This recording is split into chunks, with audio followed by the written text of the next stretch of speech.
Asalaamaaleykum, Monsieur le Président, Messieurs les ministres ak seeni délégation, honorables députés, maa ngi leen di nuyu. Ginnaaw nuyoo yi nag, je crois que la dissolution donc du Conseil économique et social ak du Haut Conseil pour les collectivités territoriales dafa di loo xam ne c'est une nécessité parce que dañ ko waxoon te également justifier ko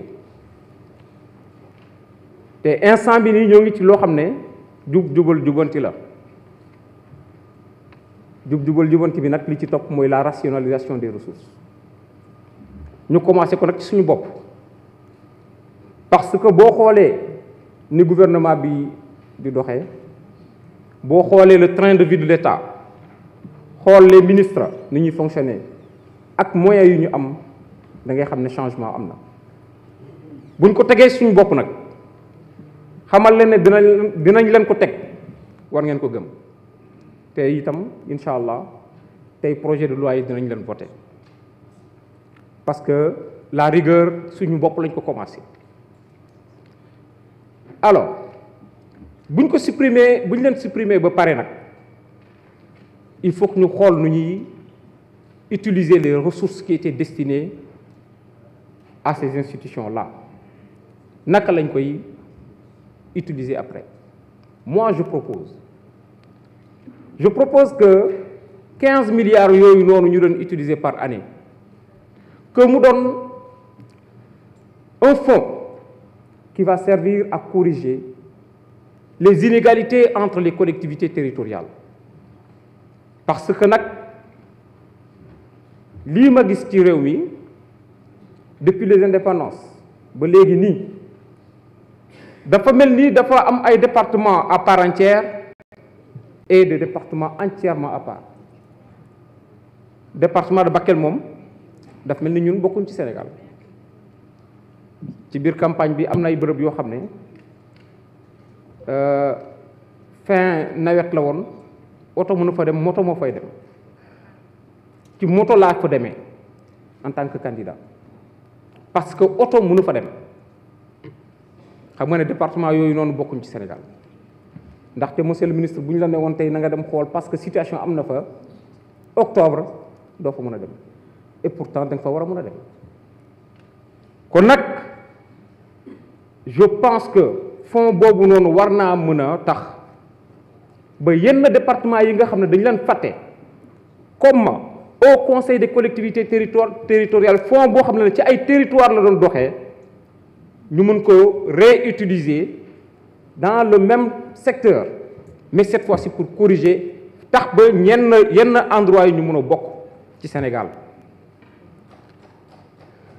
Je crois bien que ñoo ngi dem ci émergence te 2050 sori na soriwul et nous ne voulons pas être les angles morts de cette future émergence dañoo bëgg a bokk bëgguñu nekk département boo xam ne dañu naan Sénégal émergent na malheureusement fii rek moo des la connexion la connectivité dañ ca bëgg a am wàll pour loolu nag il faut que ñu am ay yoon ci biir nawet am na ay bërëb yoo xam ne kenn mënu fa dem il faut que nawet jeex pour ñu mën fa teg seen tànk loolu ci département de Bakel rek laa yaakaar ne la nekk en tout cas c'est plus grave dans le département de Bakel. Département de Bakel ñaari entité la le Boundou et le Gadiaga au-delà des routes nationales 0 kilomètre de route bitumée. Au-delà des routes nationales. Il vous reste 30 secondes. 0 kilomètre de route bitumée war na ñoo mën a fexe nag ba fonds boobu ma wax bu fekkee mën nañ koo teg ñu teg ko pour corriger et que ñu régler le problème de la connexion du département de Bakel au reste du Sénégal pour que émergence bu naree am Sénégal bañ a dem bàyyi ñun ci ginnaaw dañ ca bëgg a bokk parce que dañ cee am droit il faut que ñu bokk ci merci allahumma salli ala muhammadin wa sallim. Jërëjëf honorable Adama Tandjigora. Honorable Mame Diarra Bèye, vous avez la parole. Honorable Mamadou Lamine Souaré, mën nga waajal. salaamaaleykum mbokk yi monsieur le président ñu ngi lay nuyu di nuyu suñu ministre yi ministre de la justice sama ndijaay ministre du travail ñu lay féliciter di nuyu suñu collègue yëpp comme ni ko sama collègue yëpp waxee du ma guddal ci li ñu fi dajale tey muy li ñu war a voter muy les deux institutions budgétivores comme ni ko ñëpp waxee ñun ñi fi nekk tey jii sénégalais yi ñoo ñu fi teg te xam nañ ni sénégalais yooyu ñoo bëggatul institution yooyu am ci suñu réew mi donc ñun dañ koy voter avec une majorité écrasante incha allah jël fonds yooyu yóbbu ko feneen monsieur le ministre de la justice du ma dem te interpellé wu ma la ci wàllum Pikine mooy suñu tribunal bi nga xam ni am nañ ko au niveau de Pikine bi nga xam ne moo nekkoon au niveau du frontière entre Pikine ak Guédiawaye tey jii ñu dindi ko yóbbu ko fële ci VDN 3 ñu lay féliciter lu baax la ñu yokk institution yi waaye ci benn côté aussi lu métti la ci waa Pikine parce que ki nga xam ne tey jii amul xaalisu jël taxi wala yorul oto nu muy def pour dem ba fële ci VDN 3 pour mën a lijjanti ji benn document donc mu nekk tribunal boo xam ni sori na pour ñun ñii di waa Pikine te yaakaar nañ ni Pikine kat am nañ fi nga xam ne def nañ fa arène nationale bële muy technopole bëgg nañ ci projet yii di ñëw ngeen wutal ñu am suñu tribunalu bopp boo xam ne dañ koy mën a def fële ci technopole mu bañ a sori arène nationale bi pour que waa Pikine yëpp mën fa di dem di lijjanti seen ay dossier ci nu mu gën a yombee. leneen li ma bëgg a yokkaat aussi mooy problème mu casier judiciaire ak certificat de nationalité man je me rappelle que bi may dem di def concours ENEA bokkoon na ci li nga xam ne naroon na maa téye ba ñu def concours bi parce que toog naa ay jours di def di baagante tribunal di Pikine di dem ak a ñëw mais mënuma fexe ba jot kayit boobu problème boobu ba léegi mu ngi am au niveau des ci tribunaux yi donc bëggoon nañ vraiment buñ ko mënee numériser parce que du document bu compliqué ñu mën ko numériser teg ci ay charte ba nit ki bu demee en ligne buñ ko laajee quelques documents bu ko amee rek mu mën a am document boobu muy certificat de nationalité ak casier judiciaire donc loolu rek laa bëggoon a wax ci li ñu fi indi tey may remercier ñëpp jërë ngeen jëf. jërëjëf honorable Mame Diarra Bèye. Honorable Lamine Souaré, vous avez la parole. Honorable Amadou Diallo, numéro 1, se prépare.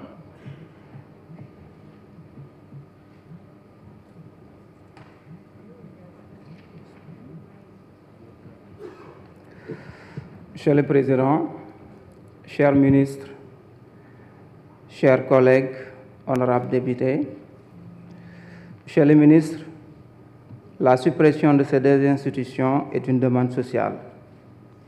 Inutile de revenir sur vraiment les causes, mais nous l'adoptons, personnellement je l'adopte et aussi je vais la voter. Et j'ose espérer que ces fonds seront réorientés afin de réduire l'inéquité sociale entre les départements. Vous avez oublié d'enlever votre oreillette. Je m'excuse. J'ose espérer que ces fonds seront réorientés afin de réduire l'inéquité sociale entre les départements. Je prends l'exemple du département de Salémata. Si vous demandez à un jeune c'est quoi la couleur d'une route, certainement il va vous dire que la couleur elle est rouge. Pourquoi? Parce qu'il ne connaît pas de goudron. Et c'est vraiment inadmissible. Vous prenez ce département de Salémata où des femmes continuent à piler le maïs avec les mains. Pourquoi? Parce qu'il n'y a pas de moulin. Ce département de Salémata où nous n'avons pas d'eau potable, où nous n'avons pas de courant, ou même le réseau, vous allez voir des communes qui n'ont pas de réseau. Et vous savez très bien qu'aujourd'hui, pour la sécurité des populations, il nous faut impérativement avoir le réseau. Ce département de Salémata, nous avons une terre très fertile qui peut facilement nourrir des millions de Sénégalais. Mais malheureusement, il n'y a pas de route. Et il n'y a pas de matériel agricole. Du coup, la population, elle est confrontée à un énorme problème.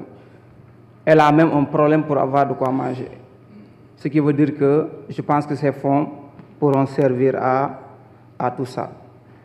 Et si nous parlons un peu de la santé, je pense que c'est l'unique département qui n'a pas un hôpital. Le département de Salémata ne dispose pas d'hôpital. À l'heure où nous sommes, chaque jour, nous serons obligés de référer nos malades sur Kédougou. Ce département n'a pas d'eau potable, ce qui fait que chaque année, nous avons des centaines de cas de fièvre typhoïde. Et vous comprenez un peu ce qui est à la cause de ça. Et ce même département-là,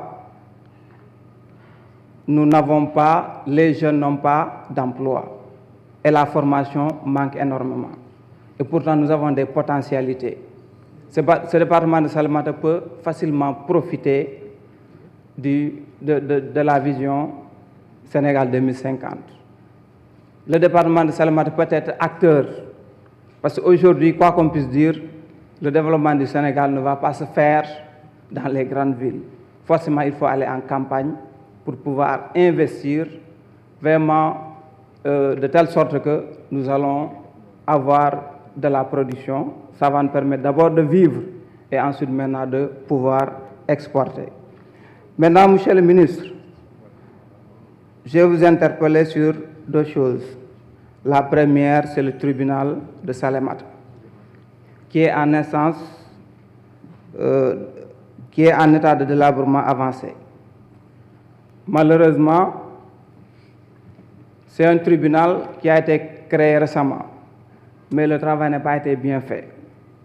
Maintenant, je vous interpelle, nous avons besoin d'un tribunal digne de son nom, mais aussi le président du tribunal, à ma dernière nouvelle, il n'avait pas reçu sa voiture de fonction, ce qui aussi ne permet pas à ce président-là de faire correctement son travail.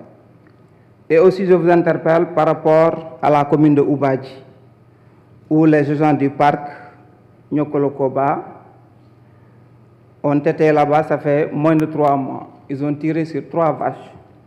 Il vous reste 30 secondes. Donc, ce qui fait que, jusqu'à présent, on n'a pas eu rapport à ça.